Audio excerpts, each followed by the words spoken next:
जय हिंद। स्वागत है आप सभी दर्शकों का। आज मैं एक ऐसी सच्ची घटना का जिक्र करने जा रहा हूं जिससे कि आप जागरूक भी होंगे और बहुचक्की भी हो जाएंगे। कहते हैं कि जब प्रशासन और पुलिस का इकबाल कायम हो तो कभी कभी जो अपराधी होता है उसका खंजर अपने आप अपराध करने से पहले जमीन पर धराशायी हो जाता है। इंटर कॉलेज कि एक लेक्चरर की दो बेटियां होती हैं और लोग कहते हैं कि बेटियां तो हैं लेकिन एक बेटा भी होना चाहिए, लेकिन बेटा और बेटी अपने बस में नहीं होता है। ये तो ऊपर वाले की देन है कि किसको बेटा देगा किसको बेटी देगी। लेकिन जब बेटे का जिक्र आता था तो दोनों पति पत्नी मायूस हो जाया करते थे। उसकी जेठानी यानी जो लेक्चरर था उसकी भाभी उसकी वाइफ को कहती है कि ऐसा करो कि मेरा एक बेटा तुम गोद ले लो और उसको जैसे चाहे वैसे अपने घर में रखना और उससे काम कराना। लेकिन जो उसकी देवरानी थी वो सख्त मना कर देती है कि मुझे किसी का कोई बेटा गोद नहीं लेना है, मेरी तो बेटियां ही मेरे बेटे हैं और वही मेरे अंत तक काम आएंगी। मेरी बेटियों से बढ़कर किसी का बेटा नहीं है, हम उसी को पढ़ाएंगे लिखाएंगे और उनको नवाब बनाएंगे। इसी बीच दो कत्ल हो जाते हैं और कत्ल का मंजर इतना बड़ा होता है, इतना भयावह होता है कि दूर दूर तक उसकी आवाज़ गूंजती है और अपराधी पकड़े जाते हैं, कातिल पकड़े जाते हैं, जेल जाते हैं। जेल जाने के बाद उनको सज़ा होती है और सज़ा होती है तो जो जज साहब हैं वो उन दोनों को जब सज़ा सुनाते हैं तो कहते हैं कि इन दोनों को फांसी के फंदे पर तब तक लटकाना जब तक कि इनका प्राण निकल ना जाए। अब जब ये पूरी कहानी मीडिया, सोशल मीडिया, न्यूज़पेपर में आती है तो दूर तक फैलती है और लोगों को इस कहानी के बारे में जानने की उत्सुकता बढ़ती है कि आखिर ऐसी कौन सी बात थी कि जज साहब ने इतना बड़ा फैसला सुनाया कि दोनों को फांसी की सज़ा हो और तब तक इन दोनों को नहीं छोड़ना जब तक इनके प्राण निकल ना जाएं। इस सच्ची घटना को सुनने के बाद आप लोग खुद मजबूर हो जाएंगे कि इंसान कभी कभी अपने निजी स्वार्थ के लिए इतना नीचे गिर जाता है कि उसे खुद को समझ में नहीं आता कि इसका हश्र क्या होगा। यह सच्ची घटना उत्तर प्रदेश के हाथरस के सदर कोतवाली क्षेत्र आगरा रोड पर स्थित आशीर्वाद धाम कॉलोनी की है। 23 जनवरी 2025 की रात 1:30 बजे एक महिला अपने आंगन यानी घर में सो रही होती है और सोते सोते वो सपना देखती है कि मुझे कोई दो व्यक्ति खंजर लेकर मार रहे हैं। यानी वो सपने में लड़ रही है और लड़ने में मजबूर है, लेकिन उसी समय जब उसकी आंख खुलती है देखती है तो वास्तव में दो व्यक्ति खंजर लेकर उसके सामने खड़े होते हैं और उसको मारने के लिए तैयार होते हैं। जैसे देखती है वो चीखती और चिल्लाती है। जब चीखती और चिल्लाती है तो उसके ऊपर एक किराएदार होता है जिसका नाम होता है राम। तो राम का नाम लेता क्योंकि नज़दीक राम कोई और नहीं, उसका किराएदार ऊपर रहता है। उसको आवाज़ लगाती, राम बचा लो, राम बचा लो। राम आवाज़ सुनते ही वो बोलता आया आया। उसके बाद एक मास्टर साहब बाहर होते हैं घर के और वो भी अपने आप ही बोलते हैं आ गया, मैं आ गया। यानी मिनटों में कुछ ही मिनट होते हैं कि पूरे मोहल्ले के लोग वहाँ इकट्ठे हो जाते हैं और वो जो दोनों अपराधी थे वो भाग निकलते हैं। लोग आनन फानन में पुलिस को इन्फॉर्म करते हैं और कहते हैं कि आप जो है आशीर्वाद धाम कॉलोनी में सदर कोतवाली के पास ऐसी ऐसी जगह में आ जाइए।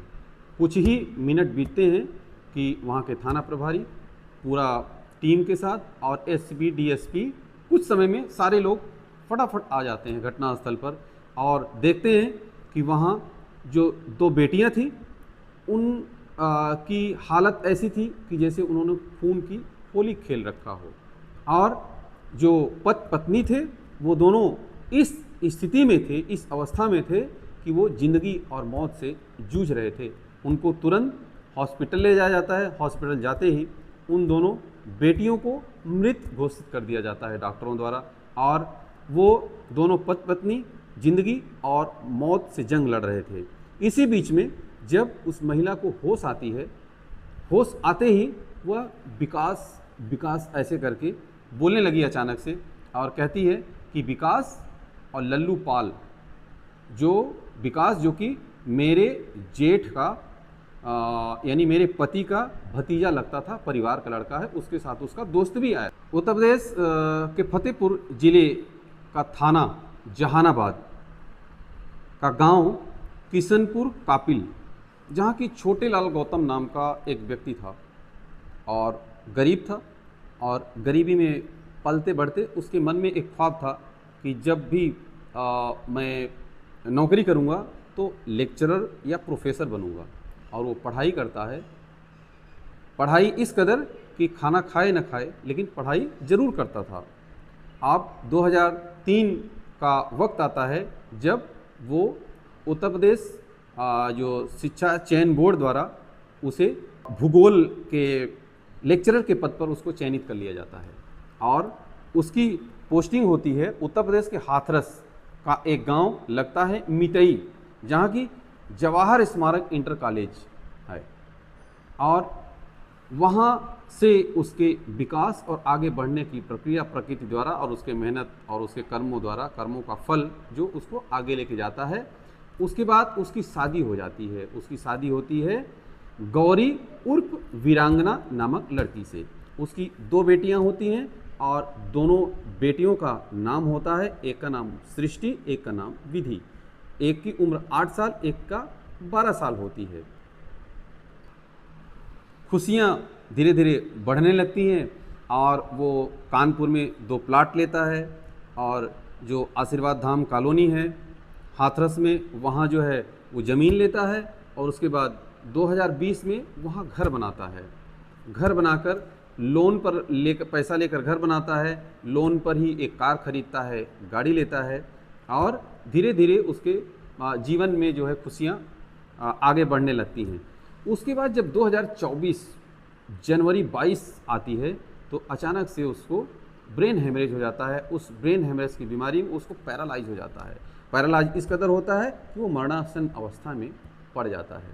मरणासन अवस्था के बाद धीरे धीरे उसका पेमेंट बंद हो जाता है।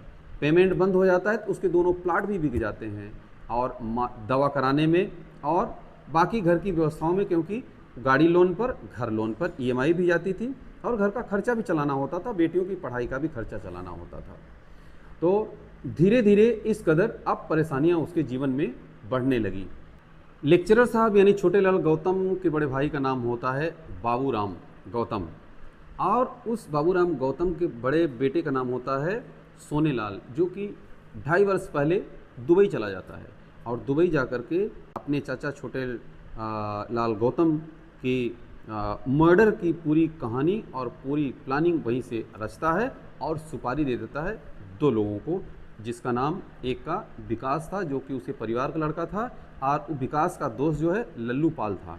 ये दोनों जो है, जब इनको ये सुपारी दे दी जाती है इनको मारने की, और मारने की सुपारी इसलिए दी जाती है कि उसकी 2 बेटियां हैं। अब उसकी प्रॉपर्टी जो है, जब वो मर जाएंगे, मारने की पूरी सबको प्लानिंग थी, क्योंकि वो जो छोटे लाल था लेक्चरर साहब, वो पहले ही उसकी हालत यानी वो तो मुर्दा ही था, यानी उसकी हालत इस प्रकार थी कि वो ज़िंदगी मौत से पहले ही लड़ रहा था, क्योंकि बीमार इतना होता है, बीमारी से इतना टूट गया था कि वो उसकी ज़िंदगी नहीं रह गई थी। तो अब उसकी प्लानिंग थी इसीलिए, और खंजर इतना तेज चलाया था उन दोनों ने कि उन दोनों बेटियों की, विधि और सृष्टि की, एक ही बार में ऐसे कि उनकी आवाज़ भी नहीं निकली, इस कदर उनको मौत के घाट उतारा था। तो ये जो विकास और ये लल्लू पाल, ये हमेशा जो है प्लान करके इनके घर आया करते थे। कहाँ? आशीर्वाद धाम कॉलोनी हाथरस सदर में, और हमेशा आया करते थे कि वहाँ की जो डेमोग्राफी है, वहाँ का जो रास्ता है, वहाँ क्या क्या अड़चने आ सकती है, क्या क्या परेशानी, वहाँ आकर के चाचा के यहाँ रुका करते। 23 जनवरी 2025 रात को करीब 1:30 बजे इन दोनों ने इस घटना का वो अंजाम देते हैं, और ये पकड़े जाते हैं। पकड़े जाने के बाद इन्हें जो है 25 मार्च 2025 को न्यायालय ने इस मामले में संज्ञान लिया, 29 मार्च 2025 को इस मामले में चार्जशीट दाखिल की जाती है और चार्जशीट दाखिल के बाद जिरह और बहस होती है, अपना पक्ष रखा जाता है। 26 मई 2025 को आरोपियों पर आरोप सिद्ध हो जाता है। 28 मई 2025 को विशेष न्यायाधीश SC/ST कोर्ट राम प्रताप सिंह, विकास और बबलू को सज़ा सुनाते हैं और सज़ा में कहते हैं जज साहब कि इन दोनों अपराधियों को फांसी के फंदे पर तब तक लटका के रखना जब तक कि इनके प्राण न निकल जाएं। अब जब मैं आज इस घटना का जिक्र कर रहा हूं और इस घटना के बारे में वीडियो बना रहा हूं तो इस घटना का पूरा जो मास्टरमाइंड जो सोनेलाल जो दुबई में बैठा हुआ है, अभी तक उसका प्रत्यर्पण नहीं हो पाया है। पुलिस पूरी कोशिश कर रही है कि उसको जल्दी से जल्दी बुलाया जाए और उसे भी जो सज़ा होती है उसके लिए वो सज़ा कोर्ट के द्वारा दिलाया जाए। तो आज की इस सच्ची घटना को सुनाने का आशय किसी के दिल को दुखाना नहीं था, बल्कि समाज को जागरूक करना था। आप सभी अपना ध्यान रखें। जय हिंद।